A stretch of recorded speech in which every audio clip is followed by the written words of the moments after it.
what do you like about your job? What gives you gratification? Well, obviously, when you could get 10, 15, 20, 25,000, or even maybe say even 40 or 50 or 60,000 people like we did in the Alamo Dome, you can have them in the palm of your hand. You can control their feelings, control their emotions, like only The Rock can. And how do you do some of these moves without practically killing yourself? You do a lot of dangerous moves. You're jumping off the top ropes. You're landing on people. People are landing on you. How do you train to make it so you don't really hurt yourself? Well, obviously, first thing you got to do is pray. And the second thing you got to do is just, you go to school and you learn how to fall and you try to protect yourself at all costs. But a lot of times, as everybody knows, and it's just like in any venture in life, you're going to get hurt and you're going to take your bumps and bruises. It's just part of the business. All right, thanks a lot. Appreciate it. I'm Seth with the radio station. How you doing? Good. Nice to meet you. We're doing just doing a little feature piece here on the World Wrestling Federation, just as maybe the entertainment, the sport aspect.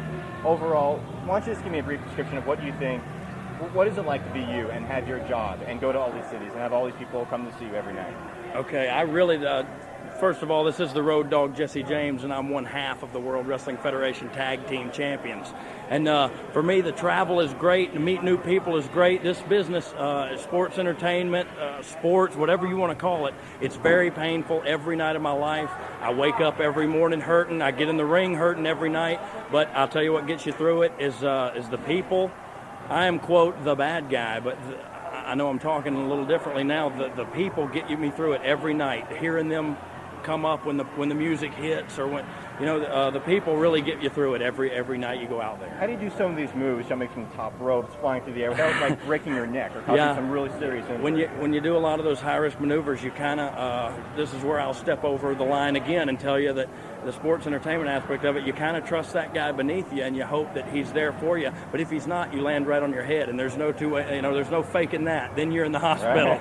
As a matter of fact, last TV taping we taped in Cleveland, I dislocated my shoulder and tore my rotator cuff in my shoulder. That was 2 weeks ago. So I'm out until WrestleMania. But the 29th, we have a dumpster match against Cactus Jack and Chainsaw Charlie for the tag team titles, and I'll definitely be back for that because that's the big payday.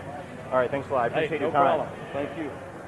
You see, the World Wrestling Federation is the greatest form of sports entertainment today. And when I come to the arenas and I see thousands of people standing outside, D'Lo Brown thinks to himself, what a hell of a job I must have where I can travel all around the country and all around the world and perform to the top of my ability every night. And for a man such as myself to reach the pinnacle in this sport that we call professional wrestling, well, the most gratifying thing is just being myself and having this damn job.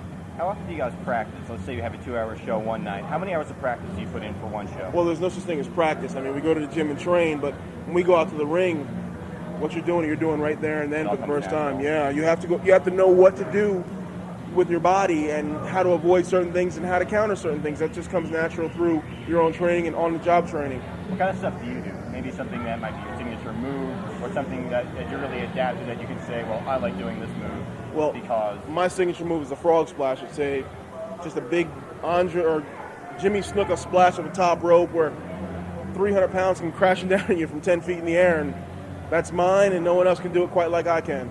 What do you guys do to prevent like really serious injuries? Well, I mean, there's no way to prevent a serious injury. It's just luck of the draw sometime, but you have to know how to position your body while you're in the air, know how to position yourself as you're coming down, crash down to the mat, because like I said, anything can happen, and just make sure that you're in the right position at all times. All right. Thanks a lot. I appreciate it. Started the fire.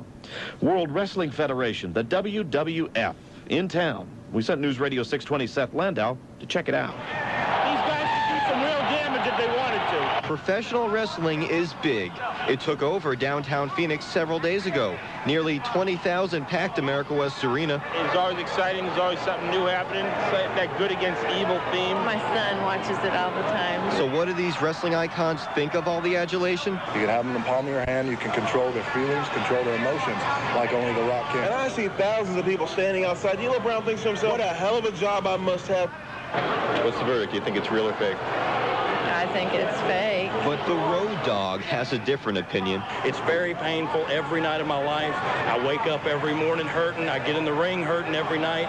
But I'll tell you what gets you through it is the people. In Phoenix, Seth Landau, News Radio 620, KTAR. If you'll be driving the Red Mountain Freeway this weekend, keep this in mind.